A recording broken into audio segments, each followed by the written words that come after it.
وہ کافر ہیں، عام کافر، کہ ان کا اسلام سے کوئی تعلق نہیں، ان کو اسلام کی دعوت دی جائے گی، ان کو مسلمان بنانے کی کوشش کی جائے گی،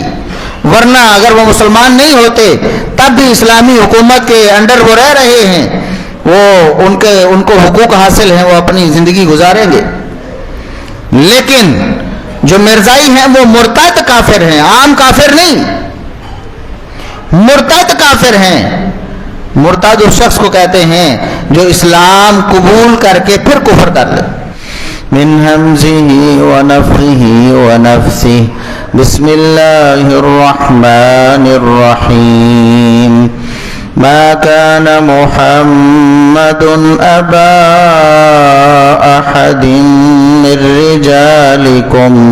ولكن رسول الله وخاتم النبيين وكان الله بكل شيء عليما۔ انتہائی قابل احترام بزرگوں، عزیز نوجوان ساتھیوں،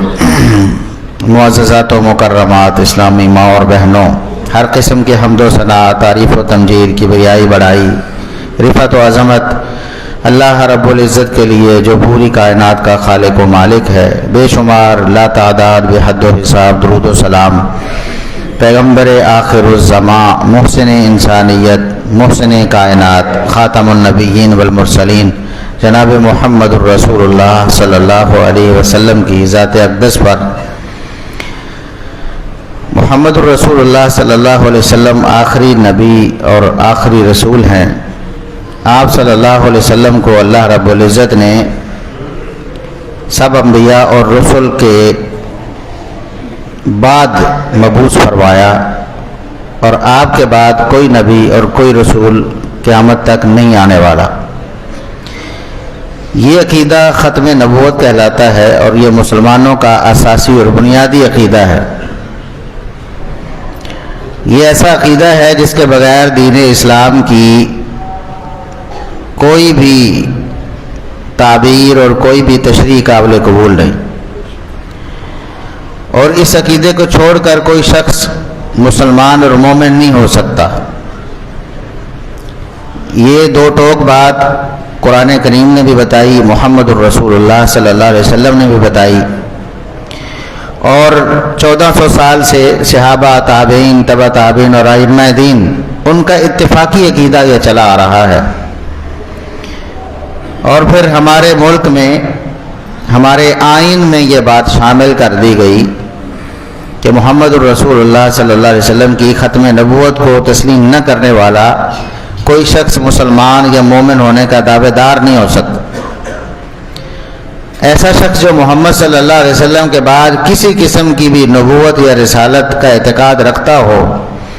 یا نبوت کو جاری سمجھتا ہو، اس کا دین اسلام سے کوئی تعلق نہیں۔ اور قادیانیت جو ایک بہت بڑا فتنہ تھا ہمارے بر صغیر میں، ختم نبوت پر ڈاکہ مارنے والا ایک گروہ اور فرقہ، اس کے بارے میں باقاعدہ یہ قانون بن گیا کہ وہ اپنے آپ کو مسلمان نہیں کہہ سکتے، اپنی عبادت گاہ کو مسجد نہیں کہہ سکتے، اسی طرح باقی جو اسلام کے شعائر ہیں ان کو اپنے حق میں استعمال نہیں کر سکتے۔ لیکن جیسے جیسے وقت گزرتا چلا جا رہا ہے، دوبارہ سے اس عقیدہ ختم نبوت کو اور پاکستان کے آئین میں شامل اس قانون کو بدلنے کے لیے لوگ کوششیں کر رہے ہیں۔ بعض دفعہ غیر محسوس انداز میں کوشش کی جاتی ہے کہ عام لوگوں کو پتہ نہیں چلتا کہ اس کوشش کا نتیجہ کیا ہونے والا ہے، لیکن اللہ کے فضل و کرم سے جب تک علماء حقہ موجود ہیں، جب تک کتاب و سنت کی تعلیم سے فیضیاب ہونے والے لوگ اس ملک میں موجود ہیں، اس قانون کو بدلا نہیں جا سکتا۔ ابھی حالیہ ایک فیصلہ جو سپریم کورٹ کی طرف سے آیا ہے، وہ انتہائی تشویشناک ہے، جس میں ایک قادیانی نے اپنا مذہبی لٹریچر شائع کیا، لوگوں تک پہنچایا، اس کی تبلیغ کی، جبکہ پاکستانی قانون کے مطابق یہ جرم ہے۔ کوئی قادیانی کسی مسلمان کو اپنی کوئی کتاب، اپنا کوئی لٹریچر پیش نہیں کر سکتا اسلام کے نام پر، چونکہ پاکستان میں اور پوری دنیا میں بالعموم قادیانی اپنے آپ کو مسلمان ثابت کرنے کی کوشش میں ہیں، خصوصاً جب سے پاکستان میں یہ آئین اور قانون میں بات شامل ہوئی ہے، اس وقت سے تو وہ بہت زیادہ کوشش کر رہے۔ پاکستان سے بھاگے ہوئے ان کے عام افراد جو پاکستان سے سزا یافتہ ہیں، ان کو نکالا گیا، کسی طرح سے وہ جیل سے نکل کے باہر پہنچے تو وہ جا کر امریکہ کے صدر تک سے ملاقات کر رہے۔ اس سے آپ کو اندازہ ہوگا کہ ان کی رسائی کہاں تک ہے اور ان کو پیچھے سے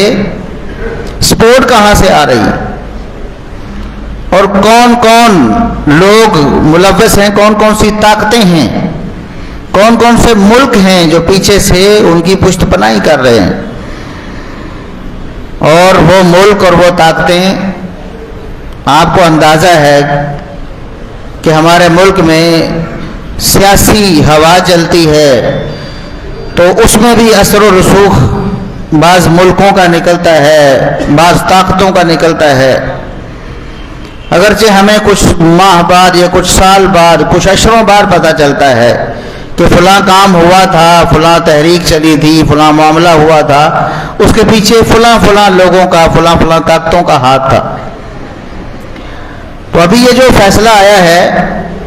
ہم اس فیصلے کی پرزور مذمت کرتے ہیں اور چیف جسٹس آف پاکستان سے یہ اپیل کرتے ہیں کہ وہ اپنے فیصلے پر خود ہی نظر ثانی کرے۔ ویسے تو نظر ثانی کی درخواستیں بھی مختلف لوگوں کی طرف سے دائر کر دی گئی ہیں، لیکن اس سنگین غلطی کا ادراک انہیں خود ہونا چاہیے، اور افسوس کی بات یہ ہے کہ اس پر وضاحتیں پیش کی جا رہی ہیں سپریم کورٹ آف پاکستان کی طرف سے۔ دیکھیں، معاملہ سادہ سا ہے، ہم یہ معاملہ آپ لوگوں کے سامنے آسان لفظوں میں رکھنا چاہتے ہیں تاکہ آپ لوگوں کو کوئی الجھن نہ رہے اس حوالے سے، کیونکہ بہت سی باتیں ہو رہی ہیں، بہت سے بیانیے جو ہیں وہ لوگوں میں پھیلائے جا رہے ہیں، اور یہ محسوس کروانے کی کوشش کی جا رہی ہے کہ شاید یہ چیف جسٹس آف پاکستان یا سپریم کورٹ کے خلاف کوئی سوچی سمجھی سازش ہے یا ان کے خلاف لوگوں کو بھڑکانے کی کوشش ہے۔ الحمدللہ اہل حدیث کا سٹیج اس بات کا گواہ ہے کہ اللہ کے فضل سے پاکستان کی تاریخ دیکھیں، ویسے تو عمومی تاریخ 1400 سال سے اہل الحدیث کی جو تاریخ ہے، الحمدللہ پرامن، صلح جو، امن پسند یہ گروہ اور یہ طائفہ منصورہ ہمیشہ سے ان کا یہ طرہ امتیاز رہا ہے۔ کبھی فتنہ و فساد میں انہوں نے نہ حصہ لیا ہے، نہ فتنہ و فساد کو بھڑکایا ہے، نہ ایسی کوئی آگ لگانے کی کبھی کوشش کی ہے۔ پاکستان کی تاریخ بھی اس بات پر گواہ ہے۔ آپ اٹھائیں، فرقوں کی تاریخیں دیکھیں، جماعتوں کی تاریخیں دیکھیں، آپ کو وہاں فتنہ و فساد ملے گا، وہاں گروہ ایسے ملیں گے جو باقاعدہ مسلح کارروائیاں کرتے رہے ہیں ہمارے ملک میں اداروں کے خلاف، یا قانون کو ہاتھ میں لے کر خود۔ لیکن الحمدللہ اہل حدیث کا یہ طرہ امتیاز ہے، اور ہماری تاریخ اس بات کی گواہ ہے کہ ہم نے الحمدللہ کبھی بھی قانون کو ہاتھ میں لینے کی نہ اجازت دی ہے، نہ کبھی اس کی حوصلہ افزائی کی ہے۔ تو ہم صرف قانون کے دائرے میں رہتے ہوئے یہ اپیل کرتے ہیں سپریم کورٹ سے کہ وہ اپنے اس فیصلے کو خود غور سے پڑھے اور دیکھے کہ ایک شخص جس نے قادیانی تفسیر اس کو شائع کیا ہے یا آگے اس کو پہنچایا ہے، جو کہ باقاعدہ ایک جرم ہے، اور ہمارے قانون میں لکھا ہوا ہے کہ قرآن کریم کی کوئی قادیانی تفسیر جو ہے اس کو قرآن کریم کی تفسیر کہہ کر لوگوں میں پھیلانا جرم ہے، اور اس جرم کی باقاعدہ سزا بیان ہوئی ہے ہمارے قانون میں۔ اب اس جرم میں ایک بندہ قادیانی ہے، وہ قرآن کریم کی تفسیر، جو اس کو وہ تفسیر کہتا ہے۔ اب قرآن کریم کی تفسیر کا کیا مطلب ہوتا ہے؟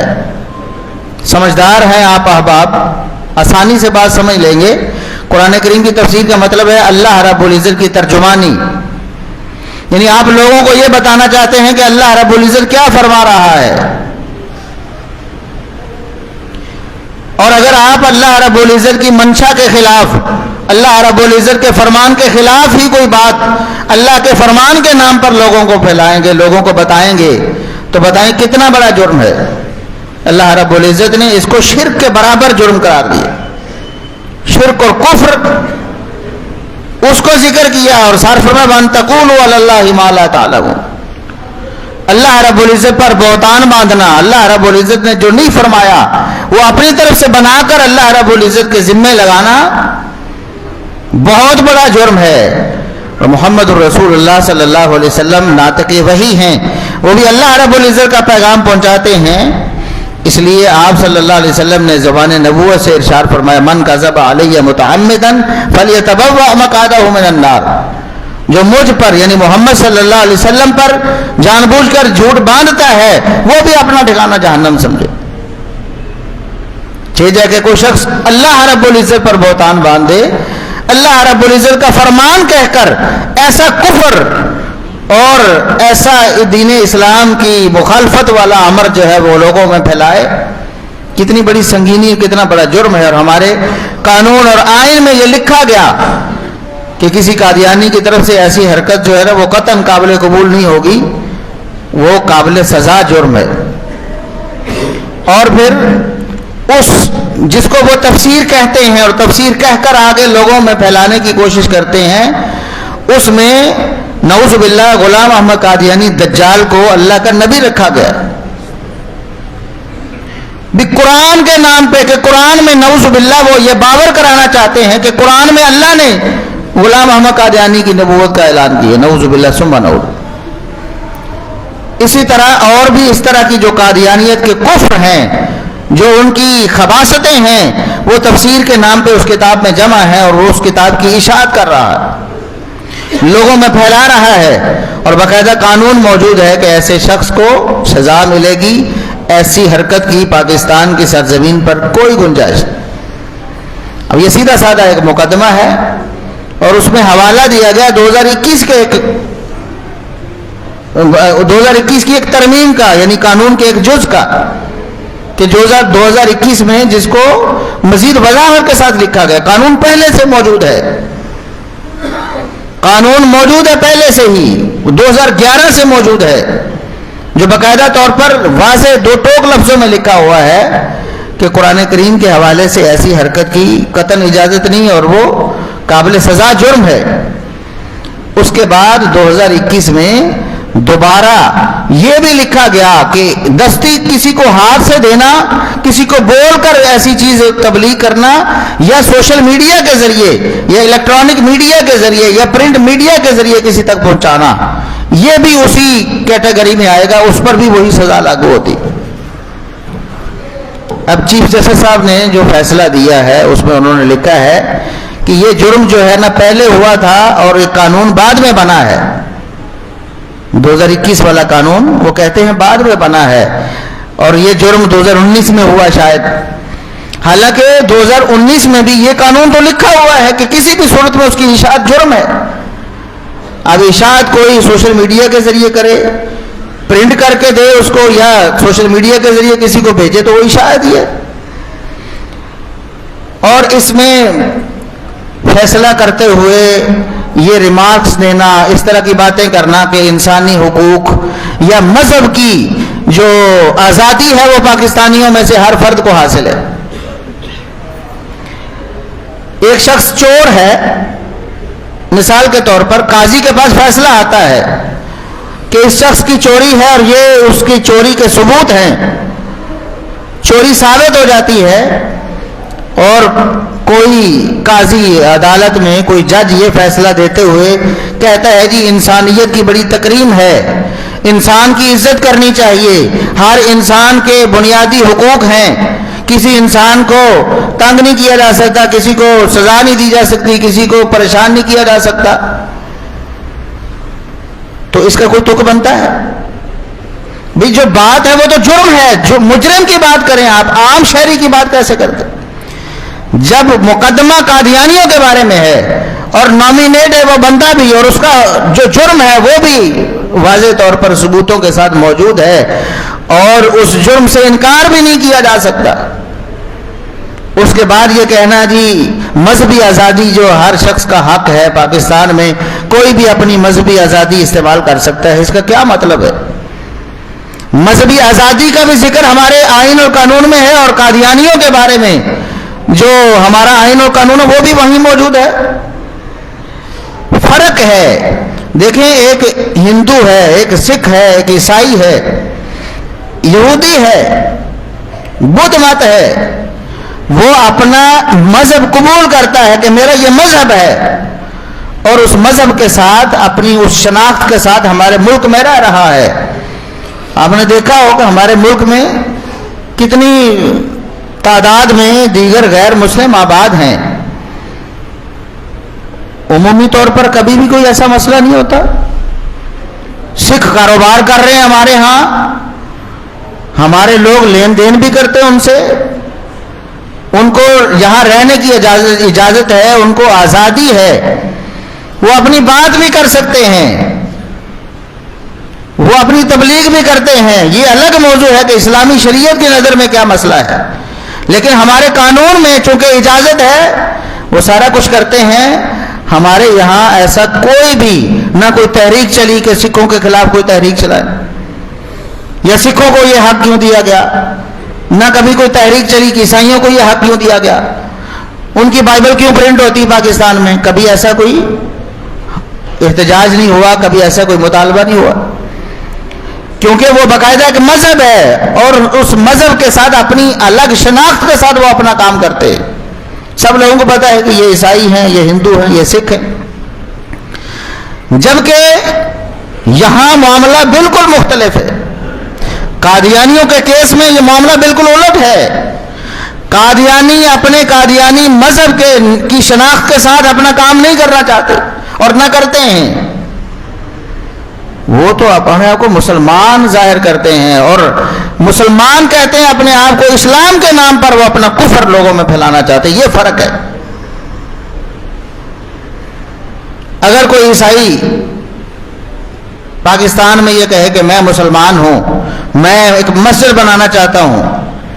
اس مسجد میں ہم اپنی عیسائی عقیدے کے مطابق تبلیغ بھی کریں گے، عیسائی عقیدے کے مطابق عبادت بھی کریں گے، لیکن اس کے اوپر بڑا لکھا ہوگا جامع مسجد فلاں،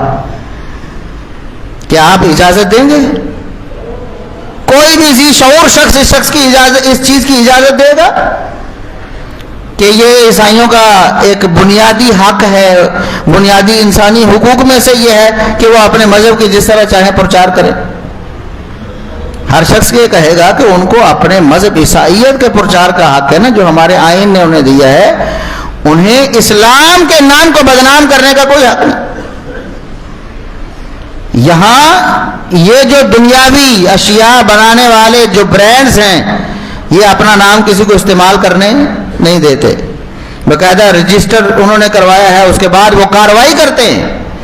حتیٰ کہ ملتے جلتے ناموں سے بھی کارروائی ہوتی ہے کہ آپ نے لوگو ان جیسا بنا لیا ہے، جو ایک معروف کمپنی ہے، معروف ادارہ ہے، معروف برانڈ ہے، تو آپ نقالی کرنا چاہتے ہیں، اس برانڈ کو نقصان پہنچانا چاہتے ہیں۔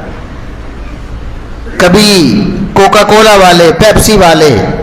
باٹا والے، سروس والے آپ کو اپنے نام سے کام کرنے کی اجازت نہیں دیں گے، نہیں دیتے نا بھائی۔ اسلام ہمارا دین، ہمارا ایمان، کتاب و سنت، کیسے اجازت دی جا سکتی ہے کسی کو کہ اس نام پر اپنا کفر پھیلائے؟ غلام احمد قادیانی دجال اور کذاب کو نبی کہیں اور اس کا پرچار کرے اسلام کے نام پر، قرآن کے نام پر، نعوذ باللہ محمد رسول اللہ صلی اللہ علیہ وسلم کی احادیث کے نام پر، کیسے اجازت دی جا سکتی ہے؟ قطعاً اجازت نہیں دی جا سکتی. یہ فرق ہے. اور اگلا فرق، جو لوگ یہودی ہیں، عیسائی ہیں، سکھ ہیں، بدھ مت ہیں، ہندو ہیں، جو بھی ہیں، وہ کافر ہیں، عام کافر، کہ ان کا اسلام سے کوئی تعلق نہیں. ان کو اسلام کی دعوت دی جائے گی، ان کو مسلمان بنانے کی کوشش کی جائے گی، ورنہ اگر وہ مسلمان نہیں ہوتے تب بھی اسلامی حکومت کے انڈر وہ رہ رہے ہیں، وہ ان کو حقوق حاصل ہیں، وہ اپنی زندگی گزاریں گے. لیکن جو مرزائی ہیں وہ مرتد کافر ہیں، عام کافر نہیں، مرتد کافر ہیں. مرتد اس شخص کو کہتے ہیں جو اسلام قبول کر کے پھر کفر کر لے. جو اسلام قبول کر کے کفر کر لے اس کو مرتد کہتے ہیں. اور مرتد جو کافر ہے اس کا حکم عام کافر سے بہت مختلف ہے، اور اس بارے میں کتاب و سنت کی واضح نصوص موجود ہے. محمد الرسول اللہ صلی اللہ علیہ وسلم نے فرمایا من بدل دینہ فاقتلوہ. جو شخص اپنا دین بدل لے، یعنی مسلمان ہو، اسلام کا دعویٰ کرے، کلمہ اسلام پڑھے، اس کے بعد کوئی ایسی حرکت، کوئی ایسا قول، کوئی ایسا فعل سر انجام دے جس سے وہ دائرہ اسلام سے اپنے آپ کو خارج کر لے، ایسے شخص کو فوراً قتل کر دیا. صحیح بخاری کی حدیث ہے، ایک صحابی دوسرے صحابی کو ملنے کے لیے آتے ہیں. غالباً معاذ بن جبل رضی اللہ عنہ ہیں، اور ابو موسیٰ اشعری رضی اللہ عنہ سے ملنے آئے. دیکھا کہ ایک شخص کو باندھا ہوا ہے، سواری پہ بیٹھے ہیں، پوچھتے ہیں کہ اس شخص کو کیوں باندھا گیا ہے؟ بتایا گیا کہ یہ مرتد ہو گیا ہے، یہ دین سے پھر گیا ہے، اسلام اس نے چھوڑ دیا ہے، اس لیے اس کو باندھا گیا ہے. تو فرماتے ہیں کہ محمد الرسول اللہ صلی اللہ علیہ وسلم نے فرمایا ہے کہ جو شخص ایسا کرے اس کو قتل کر دیا جائے. اس کو باندھ کر مہلت دینے کی بجائے اس کو فوراً قتل کرو، یا توبہ کر کے اپنے ارتداد سے باز آئے، یا پھر اس کو قتل کر دیا جائے. اور انہوں نے کہا میں سواری سے اس وقت تک نہیں اتروں گا جب تک اس کو قتل نہیں کر دیا جائے. اتنا بڑا یہ فتنہ ہے ارتداد کا، ایسے لوگوں سے کوئی ہمدردی نہیں اسلام کی نظر میں، ان کے ساتھ کوئی تعاون نہیں اسلام کی نظر میں، ان کے کوئی بنیادی حقوق نہیں اسلام کی نظر میں. لیکن اس کے باوجود اللہ کے فضل و کرم سے ہم پرامن شہری ہیں. ہمارے ممبر و محراب سے کبھی ایسی تحریک نہیں چلائی گئی کہ جاؤ قادیانیوں کو جا کے قتل کر. ہم سمجھتے ہیں کہ اس طرح کرنا یہ خانہ جنگی کے مترادف ہے، اس طرح ہمارے ملک میں خون خرابہ ہوگا، اس لیے ہم ایسا نہیں کرتے. لیکن اس کا یہ مطلب نہیں کہ ہم اپنے اصولی موقف سے پیچھے ہٹ جائیں. رواداری کے نام پہ، اعتدال کے نام پہ، یا بنیادی انسانی حقوق کے فریبی نعرے سے لوگوں کو اسلام کی حقیقت سے ہی غافل کر دیا جائے، یا لوگوں کے دلوں سے وہ قباحت اور وہ جو فتنہ و فساد ہے اس کی شناخت کو ختم کر دیا جائے. آج تو بہت سے لوگ ایسے ہیں جن کو بہت باریکی سے ان باتوں کا پتہ ہے، یا علماء سے سنتے چلے آئے ہیں، پختہ ہیں، شاید بچ پائیں گے، لیکن ہماری اگلی نسلیں وہ اسی راہ میں بہہ جائیں گی. قادیانیت ایک بہت بڑا فتنہ ہے، بہت بڑا ناسور ہے، بہت بڑا کفر ہے، بہت بڑا ارتداد ہے. ختم نبوت کی پہرہ داری صحابہ کرام رضی اللہ عنہم نے کی ہے، تابعین نے کی ہے، تبع تابعین نے کی ہے، ائمہ دین نے کی ہے، ہمارے علماء نے خون پیش کیا ہے. ہمارے علماء کا خون ہے اس ختم نبوت کی تحریک کو برقرار رکھنے کے لیے، اور نبوت پر ڈاکے جو مارے جا رہے تھے ان کو روکنے کے لیے، ان کے ہاتھ پکڑنے کے لیے علماء کا خون شامل ہے، ہماری عوام کا خون شامل ہے. پاکستان میں بھی آپ تاریخ پڑھ کے دیکھیں، قادیانیت کے خلاف کام کرنے پر کتنے لوگ قتل ہوئے، کتنے علماء قتل ہوئے، کتنے لوگوں کا خون بہا ہے. اس کے بعد جا کر وہ خون رنگ لایا اور پاکستان کے آئین اور قانون میں یہ بات شامل کی گئی. اس لیے ہم پرزور مذمت کرتے ہیں ایسے فیصلوں کی، اور کسی بھی ایسی حمایت کی جو قادیانیوں کے لیے ہو۔ دیکھیں، ہم ان کو پاکستان میں رہنے کی اجازت دیتے ہیں، حالانکہ اسلام اجازت نہیں دیتا، ملکی قانون کے ہم پابند ہیں، وہ رہ رہے ہیں۔ ہم نہیں کہتے کہ جاؤ قادیانیوں کو قتل کر دو، وہ مرتد ہیں، واجب القتل ہیں، یہ بات تو ٹھیک ہے، مرتد ہیں، واجب القتل ہیں، لیکن ان کو قتل کرنا حکومت کا کام ہے، افراد کا نہیں، یہ کام حکومت کا ہے۔ ہم پرامن ہیں، لیکن جو بات غلط ہے ہم اس پر آواز اٹھانا اپنا حق سمجھتے ہیں، یہ بھی ہمارا حق ہے، بنیادی حق ہے کہ مسلمان ہونے کے ناطے ختم نبوت پر پہرا دینا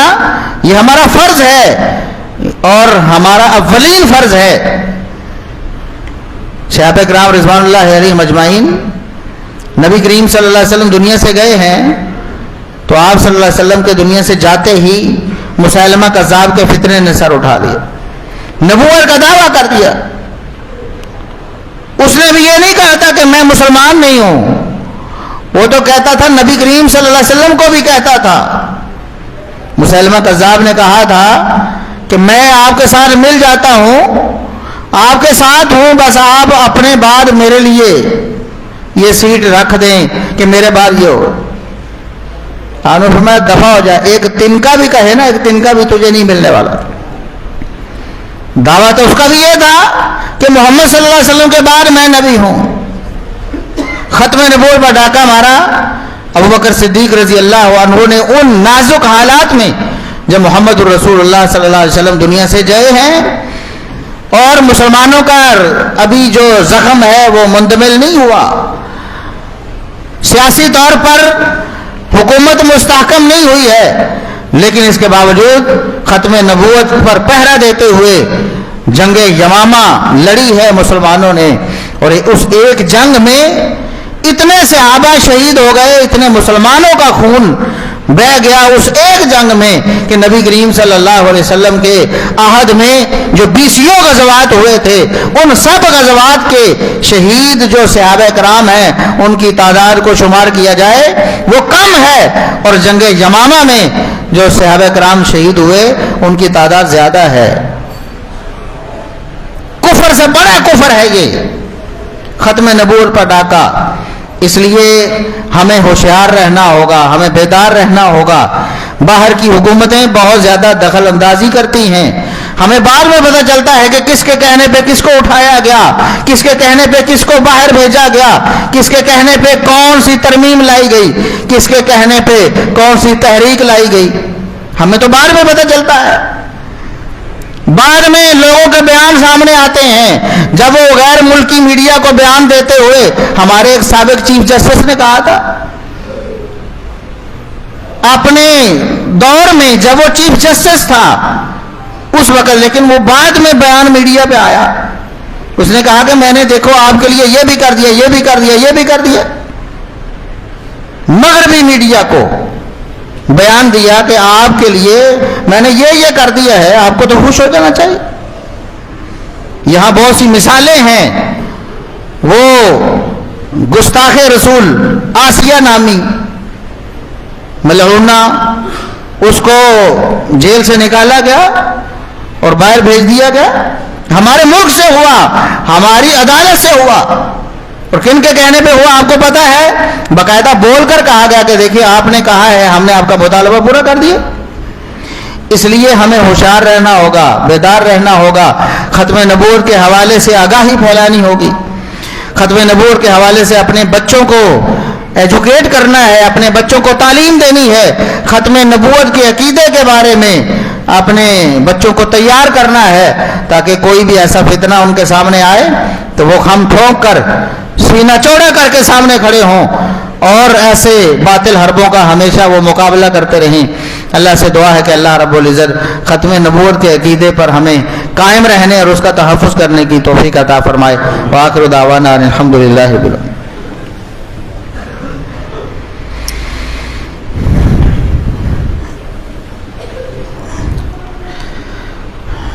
ان الحمد لله نحمده ونستعينه ونستغفره ونعوذ بالله من شرور أنفسنا ومن سيئات أعمالنا من يهده الله فلا مضل له ومن يضلل فلا هادي له أشهد أن لا إله إلا الله وحده لا شريك له وأشهد أن محمدا عبده ورسوله. محترم سامعین و سامعات، آج کے خطبہ جمعہ المبارک کا خلاصہ یہ ہے کہ ختم نبوت ہمارے دین اسلام کا بنیادی اور اساسی عقیدہ ہے. اس کے بغیر کسی دین، کسی ایمان اور کسی اسلام کی کوئی حیثیت نہیں. یہی دین ہے، یہی شریعت ہے، یہی اسلام ہے. جس طرح اللہ رب العزت کے ساتھ شرک نہیں کیا جا سکتا، اللہ رب العزت کے علاوہ کسی کو معبود نہیں مانا جا سکتا، جو مانے دائرہ اسلام سے خارج ہے. اسی طرح محمد رسول اللہ صلی اللہ علیہ وسلم کے بعد کسی نبی یا کسی رسول کی آمد کا کوئی عقیدہ نہیں رکھا جا سکتا. جو ایسا رکھے دائرہ اسلام سے خارج ہو جاتا ہے، چاہے جتنا بھی وہ اسلام کا دعویٰ کرتا رہے. لیکن ہمارے ملک میں قانون اور آئین بننے کے بعد اس میں تبدیلی کی کوشش کئی دفعہ ہوئی ہے. حالیہ ایک جو فیصلہ آیا ہے سپریم کورٹ کا، اس کے حوالے سے میں نے تفصیلی یہ بات ذکر کی ہے کہ وہ فیصلہ سراسر قادیانیوں کی حمایت میں جا رہا ہے. چیف جسٹس صاحب کی نیت کا ہمیں علم نہیں،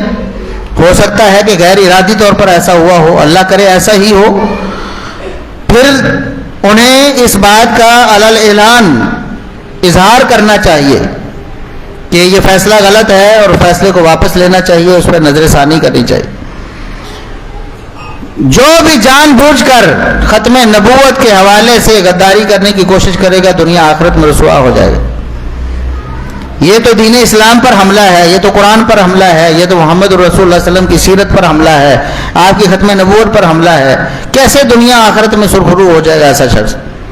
اللہ سے دعا ہے کہ اللہ رب العزت ہمیں سمجھنے کی توفیق عطا فرمائے. ایک اعلان ہے،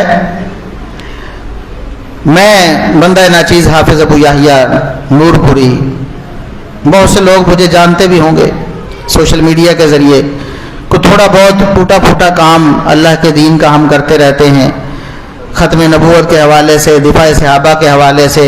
شرک و کفر کے حوالے سے، کتاب و سنت کی ترویج اور تبلیغ کے حوالے سے. تو ہم نے ایک ادارہ سرگودا رائل ایونیو، ایک وہاں ٹاؤن ہے، رہائشی منصوبہ ہے، وہاں ہم نے ایک ادارہ شروع کیا ہے الاصلاح اسلامک سینٹر کے نام سے، جو ایک جامع منصوبہ ہے، جس میں میڈیا کا سلسلہ بھی ہے، جس میں مسجد بھی ہے، جس میں ایک ریسرچ سینٹر اور لائبریری بھی ہے، اور جس میں ہمارا ایک تعلیمی سلسلہ ہے جو ورلڈ وائڈ چل رہا ہے. ہزاروں لوگ بلا مبالغہ بیک وقت اس میں تعلیم حاصل کر رہے ہیں پوری دنیا سے، اور بالکل فری بلا معاوضہ ان کو کتاب و سنت کی تعلیم دی جا رہی. اور ایسے ایسے پسماندہ علاقوں میں اللہ کی توفیق سے ہماری دعوت جا رہی ہے، کتاب و سنت کی دعوت، اور لوگ شرک سے، کفر سے، خرافات سے، بدعات سے توبہ کر رہے ہیں کہ کبھی کبھی سن کے رونا آ جاتا ہے کہ جہاں امریکہ سے، جہاں فرانس جیسے ملکوں سے، جہاں اسپین سے، جہاں یو ایس اے، اپنا لندن سے، ایسے ایسے بڑے ملکوں سے بھی لوگ ہمارے پاس کتاب و سنت کی تعلیم حاصل کر رہے ہیں. وہاں بڑے بڑے پسماندہ علاقوں سے بھی، کیونکہ آن لائن سسٹم ہے، کوئی بندہ گھر بیٹھے اپنی سہولت کے مطابق تعلیم حاصل کر سکتا ہے. سندھ کے ایک پسماندہ علاقے سے ایک بچی نے اپنے استاد کو میسج کیا، ہمارے سسٹم میں استاد صاحب پڑھاتے ہیں، ان کو میسج کر کے وہ پوچھتی ہے کہ میرے ابو پوچھتے ہیں کہ ہماری فوتگی ہوئی ہے، فلاں فوت ہوا ہے، تو مجھے یہ چیز بتائیں کہ کہیں یہ اسلام کی شریعت کے خلاف تو نہیں ہے. ہم تو بہت گمراہی اور جہالت میں پڑے ہوئے تھے، ہمیں اب پتہ چلا ہے کہ اصل دین کیا ہے، کتاب و سنت کس چیز کا نام ہے، کیا عقائد ہونے چاہیے، کیا اعمال ہونے چاہیے. ہمیں بتائیں کہ فلاں فلاں کام شریعت کے مطابق ہے یا نہیں ہے. اس لیے بہت بڑا منصوبہ ایک کنال سے زائد جگہ پر، جس میں بیسمنٹ ہے، اور بیسمنٹ کا الحمدللہ لینٹر ڈالا جا رہا ہے، جو آج میں یہاں موجود ہوں اور پیچھے آج کام چل رہا ہے، الحمدللہ لینٹر ڈالا جا رہا ہے. یہ تقریباً 12 کروڑ سے زائد کا منصوبہ ہے، اور ابھی بیسمنٹ پر جو ہمارا خرچ ہو چکا ہے وہ بھی بہت بڑی اماؤنٹ ہے، اور جو ادھار کی صورت میں ہم نے رمضان مبارک میں انشاءاللہ وہاں نماز تراویح، خطبات جمعہ اور بچوں کی تعلیم کا سلسلہ شروع کرنا ہے اللہ کی توفیق سے، اس لیے یہ لینٹر ڈالنا ابھی ضروری تھا، اور اس کا جو اکثر و بیشتر حصہ ہے، جو مٹیریل ہے، وہ ابھی ادھار کی صورت میں ہمارے سر پر باقی ہے۔ تقریباً 55 سے 56 لاکھ کا سریا جو ہے وہ سٹیل استعمال ہوا ہے، باقی سیمنٹ ہے، بجری ہے، ریت ہے۔ تو آپ احباب سے گزارش ہے کہ غلبہ دین کی اس تحریک اور اس کوشش میں آپ بھی اپنا حصہ ڈالیں،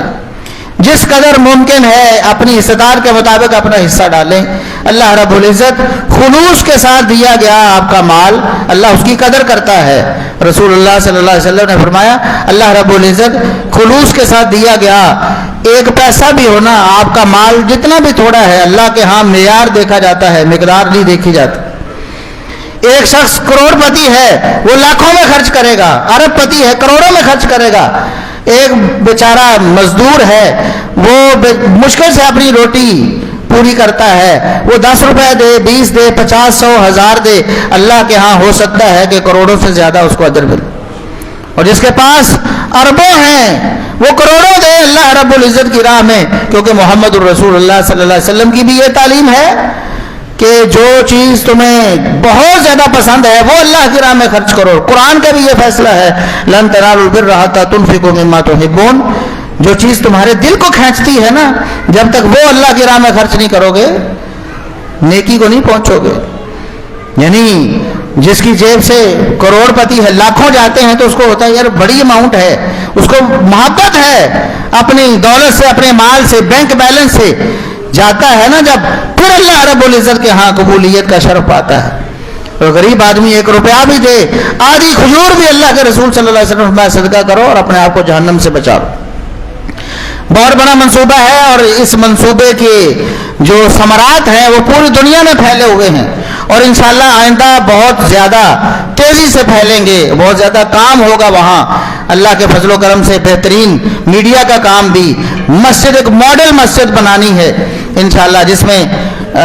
موجودہ معاشرے میں لوگوں کی تمام ضروریات، روحانی ضروریات پوری ہوں، مردوں کی، خواتین کی، نوجوانوں کی، بچوں کی، عورتوں کے لیے۔ ہم نے یہ منصوبہ بنایا ہے کہ عورتوں کی جو جگہ ہے وہ مستقل ہر نماز کے لیے عورتوں کے لیے جگہ ہوگی، نبوی دور کی طرح۔ اس طرح باقی جو منصوبے ہیں میں نے آپ کو مختصر بتا دیا ہے، وقت بھی کافی ہو رہا ہے۔ اللہ سے دعا ہے کہ اللہ رب العزت ہمیں بڑھ چڑھ کر نیکی کے کاموں میں حصہ لینے کی توفیق عطا فرمائے۔ جو احباب حصہ ڈالنا چاہتے ہیں یہاں آگے تشریف لائیں، یا اپنا حصہ بھیج دیں، یا باہر ہمارے بھائی کھڑے ہوں گے ان کو حصہ پہنچا دیں، یا خطبہ جمعہ کے بعد میں بھی یہاں موجود ہوں گا، ملاقات کر لیں۔ بعد میں دینا چاہتے ہیں اس کا کوئی شیڈول طے کر لیں، ہمیں بتا دیں، ہمارے علم میں لے آئیں۔ اللہ رب العزت آپ کو توفیق عطا فرمائے، ہمیں بھی توفیق عطا فرمائے کہ اللہ رب العزت کے دین کے لیے،